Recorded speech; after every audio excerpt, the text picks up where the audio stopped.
Hello. I know that a lot of people watch the famous Ghost Hunters with Zach Bagans, and there was a recent episode that premiered of Skinwalkers. There was a lot of confusion. I don't know if people have been watching. It caused a lot of chaos with Native American tribes, especially the Navajo Nation. And a lot of viewers were having a lot of questions as to why it is such a big thing. And I'm going to explain why. Growing up, I grew up in Las Cruces, New Mexico, the land of enchantment. And Navajo Nation is a very big Native American tribe there. So you do hear about mythology, and a lot of people think that skinwalkers are actual werewolves or some kind of were creature that the Americans, or white people, if you want to be specific, think that's what a skinwalker is. Truth and reality, it is not that. It is something so much worse. And it comes from the Navajo mythology. Let me explain. And on Zach Pagans, I am so sorry. But usually the Navajo Nation does not allow white men onto their land. And if they are having skinwalker problems, they actually get a shaman. They don't ask help from a ghost hunter or paranormal hunter. They have their own people, the shamans. I am Pueblo Native American, so we have our own ways of dealing with stuff like that. Now, in Navajo Nation and in mythology, a skinwalker was a shaman who decided to participate in the dark arts.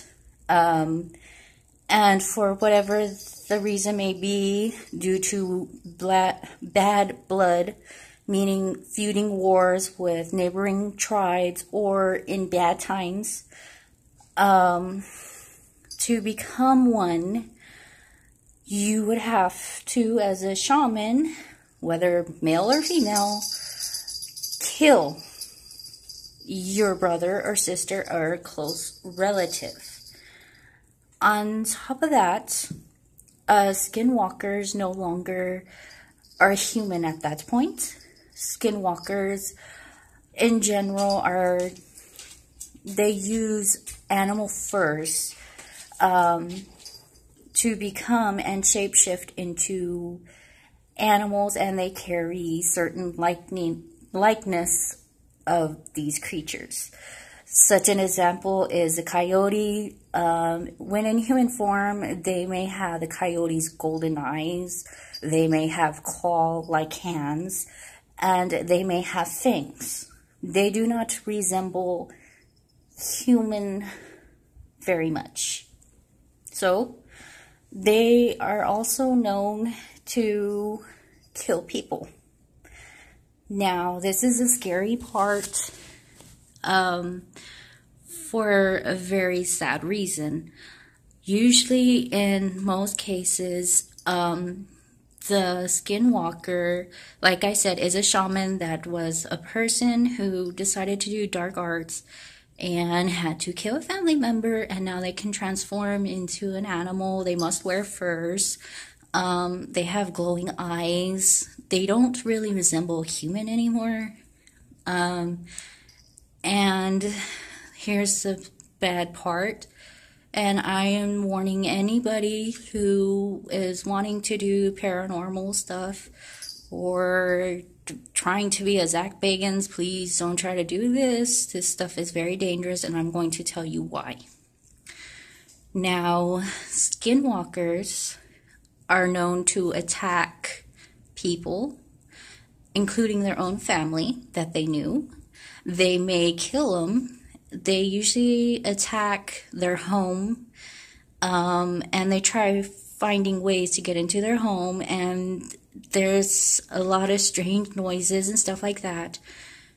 Anyone that leaves the home will be killed, probably devoured, and that skinwalker can now literally become that person. They literally shift their bones and muscles, and it's really nasty, but they can become that person and get into the house now and kill everyone in there. Now, legend says that if you have actually seen the face of these legendary creatures, you will surely die because they will come after you. Now, with skinwalkers, the problem is it just doesn't stop there. They have been known to attack entire generations, literally wiping out any family generation that they please until there is no person, not even a baby, is spared. I kid you not. In respect to the Navajo Nation, Zach Bagans, I don't think you should have premiered something like this. For people that had bought into this, like I said, most of the time they do not allow this. They have their own shamans. They deal with this. These creatures are very bad news. And people think that they just stick to the Native American tribes. That is not true. They can go into cities. They can go into wooded areas. There is no limit for these things. And their favorite thing to do is kill people and eat people and turn into monsters, and they love fear. Boy, do they love fear. So I'm going to clarify that. Like I said, I had a friend when I was little. I was living in New Mexico. There is a Navajo Nation, is very powerful in that region. His name was Rain Coyote. He was a little boy, and he was in my class. He had told me about these monsters. You hear a lot mythology in places where, you know, cultures like that exist and still prominently exist. But his family friend had problems with one, and unfortunately it had wiped out his entire friend's family, and it killed off every living being from that generation, so they no longer exist at all, to an extent that they will never be able to come back. Every baby, every person that belonged to that family was killed off. These creatures leave nothing left behind. So, in regard, I just thought I'd make this video to clear up that if you believe into some of this stuff that I know appears on Destination America and the spooky channels, and they speak of needing a white person to come in onto tribal land, that is inaccurate. They have their own shamans. These are good shamans, and they know how to deal with bad shamans. Skinwalkers is not a werewolf. It is not a were-creature that we see in Hollywood, and it's a white person. No, they were usually a person of the Navajo tribe that participated and is still participating in the dark arts. They have animal features. They walk on 2 feet. They can shapeshift into people, literally devour you and become you and use your skin so lovingly, like a pretty fur. So, and they are also known to wipe out people that they want to attack, so there's nothing left of them, unfortunately, and they're just not good news. So I'm just letting people know about that. For people that believe this, kind of stuff, this should have not been something that should have been brought up on national television in regards to the Navajo Nation. They believe these things are very real, okay? They are very scared of them. They don't like to talk about them. At the same time, if you're around there and you're asking about these things, chances are either you have an early death wish, or perhaps you are a skinwalker yourself and you are looking for your next victim who is dumb enough to fall into your little trap and answer your questions, go back to your place where you can devour them. So, likewise, don't always believe what you see on TV. Most tribes have shamans that deal with these things. They do not allow white people and paranormal hunters to come.